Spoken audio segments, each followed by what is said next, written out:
مالی طور پر بھی،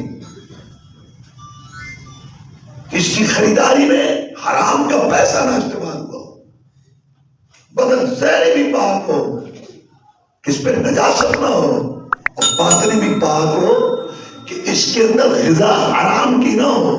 رسول اللہ صلی اللہ علیہ وسلم آدمی مطلب حرام مشرب حرام ملبس حرام ودیع بالحرام، اس آدمی کا کھانا بھی حرام کا ہے، پینا بھی حرام کا ہے، لباس بھی حرام کا ہے، حرام کی غذا، حرام کا گوشت، حرام کا خون، حرام کی بوٹیاں، حرام کی نشو و نما، انا یستجاب لہ، اس بدبخت کی دعا کیسے کرو گی؟ بدن ظاہری بھی پاک ہو، باطنی بھی پاک ہو، کپڑا ظاہری بھی پاک ہو، باطنی بھی پاک، جگہ بھی پاک ہو، ٹائل پر پڑھو، بعد جماعت مسجد میں پڑھو، اور ان شرائط آداب کے ساتھ پڑھو جو جبریل علیہ السلام نے محمد رسول کو سکھائی، نماز 10 دفعہ پڑھا کے، رسول اللہ صلی اللہ علیہ وسلم نے محمد کو پڑھا کے دکھائی، افرمایا صلو کما رأیتمونی اصلی، نماز ایسے پڑھو جیسے مجھے پڑھتے ہوئے دیکھیں، جیسے نماز پڑھنی فرض ہے ایسے یہ بھی فرض ہے محمد رسول اللہ صلی اللہ علیہ وسلم والی نماز۔ رسول اللہ صلی اللہ علیہ وسلم جماعت کراتے تھے تو پیچھے کی ساری صفیں مختلف ہوں گی، اللہ آپ کو دکھاتا تھا۔ بخاری شریف کی حدیث ہے وَاللَّهِ لَا يَخْفَىٰ عَلَيَّ رُكُوعُهُمْ وَلَا خُشُوعُهُمْ إِنِّي لَأَرَاكُم مِّنْ وَرَاءِ ظَهْرِي، اللہ کی قسم جب میں نماز پڑھا رہا ہوتا ہوں تمہاری ساری پیچھے سے میں دیکھ رہا ہوتا ہوں، مجھ پر تمہارے رکوع یہ مخفی نہیں ہے، یہ کیوں اللہ نے انتظام کیا؟ نماز کے علاوہ ہم آگے دیکھتے تھے جیسے ہم دیکھتے تھے پیچھے سے نظر نہیں آتا، لیکن جب جماعت میں ہم کھڑے ہوتے اللہ پیچھے کا سارا منظر سامنے کرتا، ان کی نمازیں تھی تو غلطی کرتے ہیں اس کی اصلاح کر، جیسے بکرا نے پیچھے سے رکوع کر لیا، رکوع کرتے کرتے سامنے آیا، آپ نے دیکھ لیا تو بعد میں کہا اس دوبارہ نہ کرو۔ میں یہ کہنا چاہیے اتنا اہتمام کیوں ہوا؟ یہ بتانے کے لیے کہ اسے نماز پڑھنی فرض ہے، ایسے یہ بھی فرض ہے رسول اللہ والی نماز، دادی نانی برادری علاقے امام بزرگ والی مرشد کی نماز، یہ مفتیاں دارے رسول محمد ہے صلی اللہ علیہ وسلم، بھائی اس پر آئیے، رب کے سلام اس کو آئے، حافظوں میں یہ ساری باتیں، حافظوں حفاظت کرو نمازوں کی، یہ ساری باتیں اس میں شامل ہیں۔ بس صلاۃ الوسطی، خاص طور پہ درمیانی نماز کا خیال کرو۔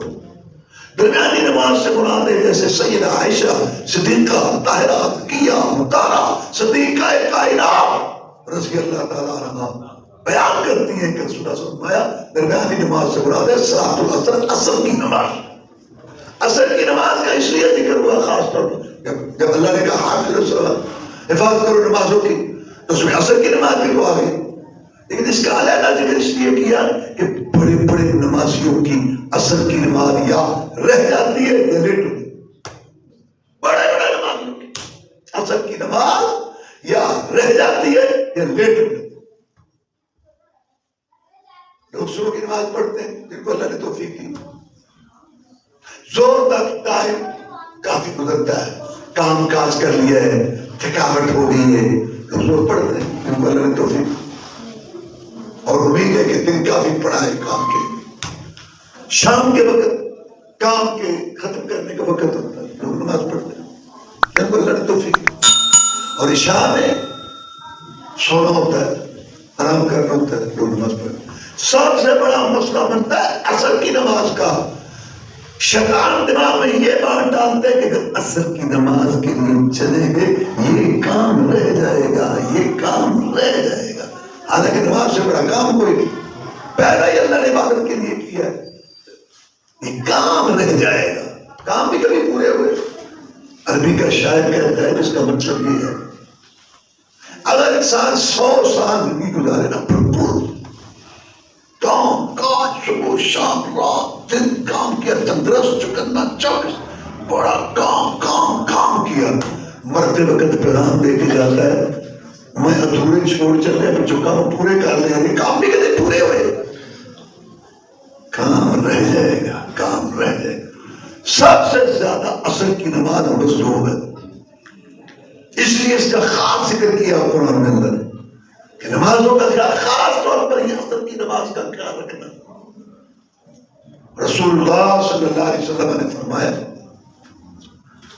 من فاتته صلاۃ العصر فکأنما فطر عقله وماله، جس کی عصر کی نماز رہ گئی ایسے سمجھو اس کی بیوی بچے گال بال جداد جی کو آگ لگ گئی، ختم ہو گیا، ختم ہو گئی، رات کا ڈھیر بن گیا. یہ شخص اور جس کی عصر کی نماز رہ گئی برابر ہے اگر کچھ سمجھے. ہاں ایک حدیث میں آپ نے فرمایا جس نے جان بوجھ کے جاگتے ہوئے جان بوجھ کے عصر کی نماز چھوڑ دی اس کے پہلے سارے اعمال ضائع برباد. فرمایا منافق جو ہے نا، منافق انتظار کرتا ہے جب کوئی شخص سورج دیکھتا رہتا ہے، آدھے 4 بجے 5 بجے 5 بجے آدھے 4:30 آدھے 5. بھائی گھڑیاں تو دی تھی اللہ نے ان کے، ان کو دے دے کے پاک پاک کے نمازوں سے پھر ایک بڑھائیاں نے گھڑیاں رکاوٹ بڑھائیاں ابھی ٹائم ہے، ابھی ٹائم مدار ہو جاتی ہے پورے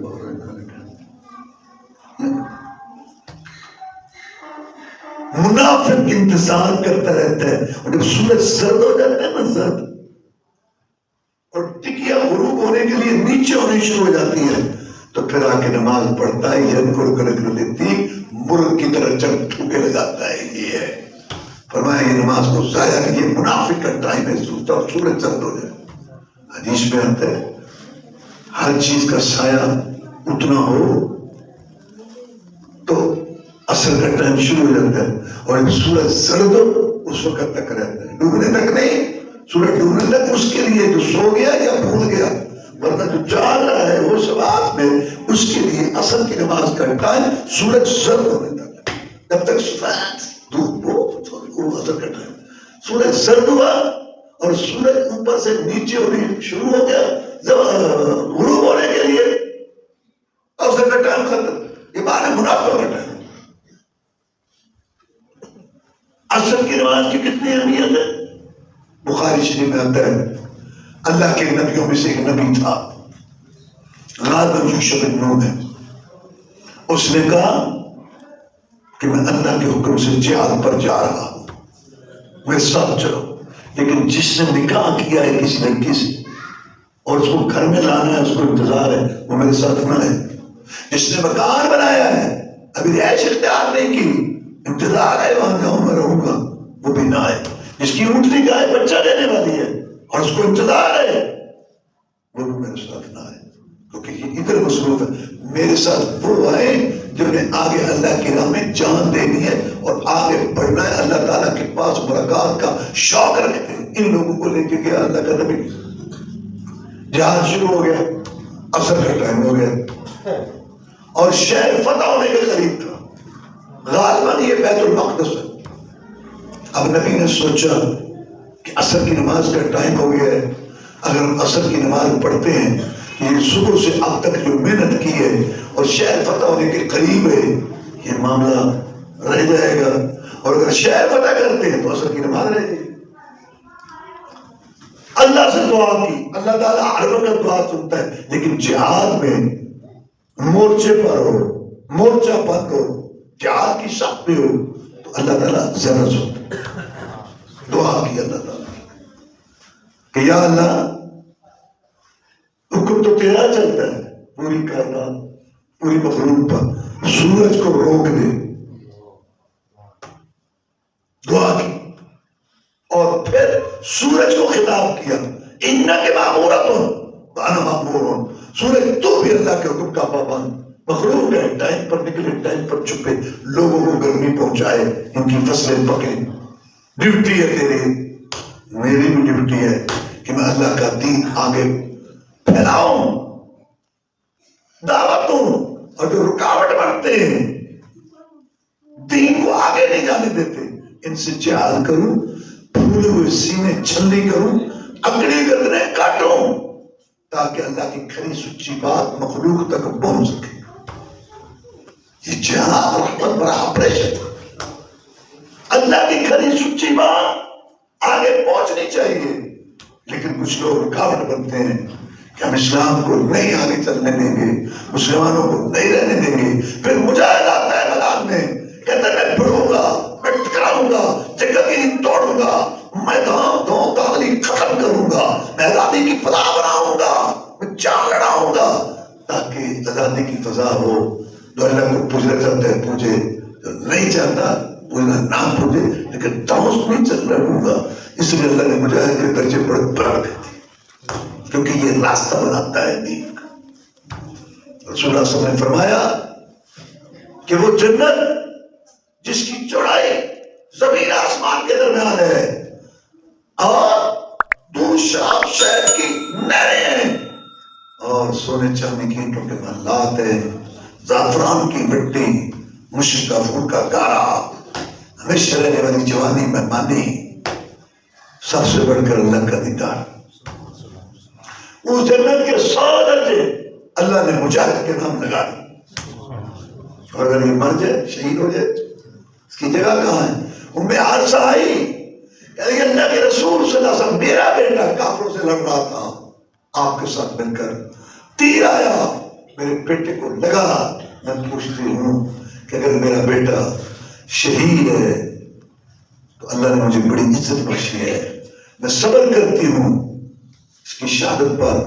اور اگر کوئی دوسری بات ہے، میں رو تو لوں اپنے جگر کے ٹکڑے پر، دل کی بھڑاس تو نکالوں.